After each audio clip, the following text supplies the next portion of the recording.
T-minus 15 seconds. 10, 9, 8, 7, 6, 5, 4, 3, 2, 1, 0. Ignition. Liftoff. Go Falcon. Go 19 ISPE.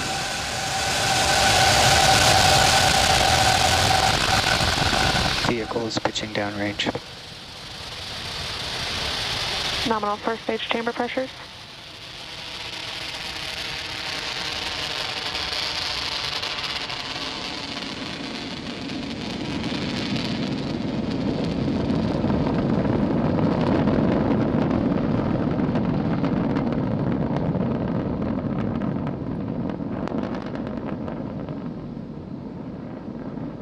T plus 40 seconds into flight, successful liftoff of the Falcon 9 from Launch Complex 39A Power and at the Kennedy nominal. Space Center.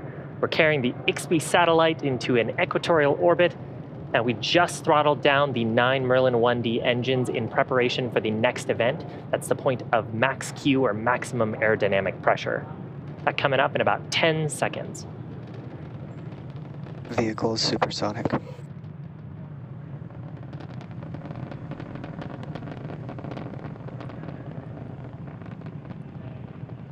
Max Q.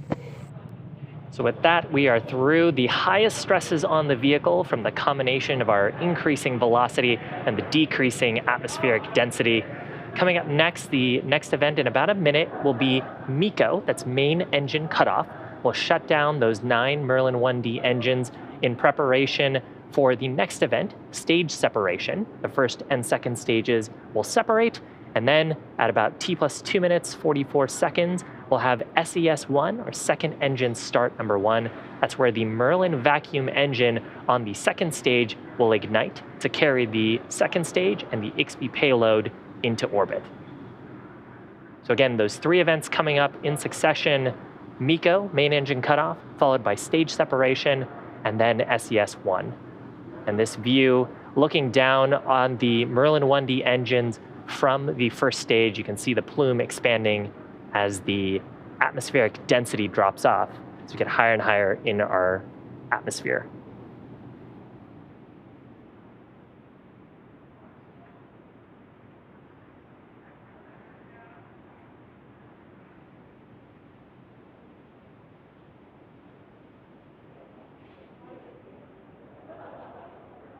First stage engine cutoff. Stage separation confirmed.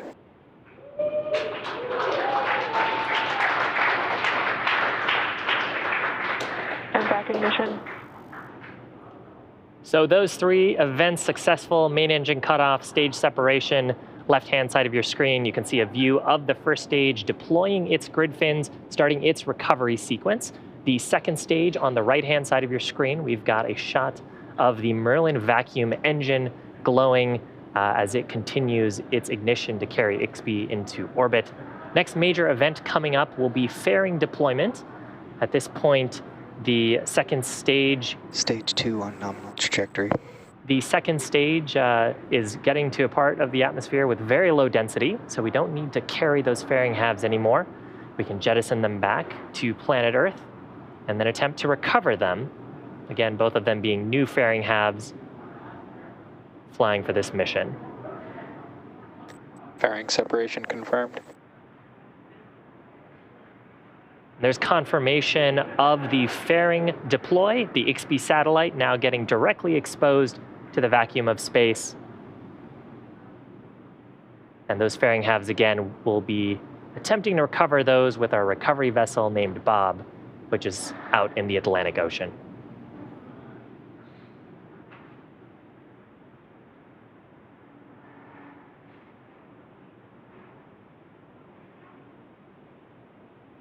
So if you're just joining us, welcome. We're about T plus 4 minutes and 20 seconds into today's mission. Acquisition of signal, Bermuda. On your screen is a view of the Merlin vacuum engine on the second stage. It's completing its first of 2 planned burns to take the ixpe satellite into an initial parking orbit. We had an on-time liftoff at 1 a.m. Eastern Time. The first stage that carried the second stage this far separated and is on its way back to planet Earth. Its next major activity will happen at about T plus 6 minutes and 20 seconds, and that'll be for the entry burn, where it'll ignite a few of its engines to slow down in preparation for entering the Earth's atmosphere. Now, during the entry burn, we'll relight 3 of the Merlin 1D engines on the first stage. That'll start with the center engine, followed shortly after by 2 of the side engines. That'll slow down the vehicle as we pass back into Earth's atmosphere. And we need to slow down on the first stage to reduce the entry forces, which helps us recover and reuse that first stage. Reusability is a key part Stage 2 on nominal trajectory. of lowering the cost of space flight, which enables more investment into the critical scientific hardware and research. Now, Falcon 9's first stage that supported today's mission will perform this entry burn for the 5th time, having previously done so for the Crew 1, Crew 2, Sirius XM-8, and Sirius 23 missions. And those brand new fairing halves will also re-enter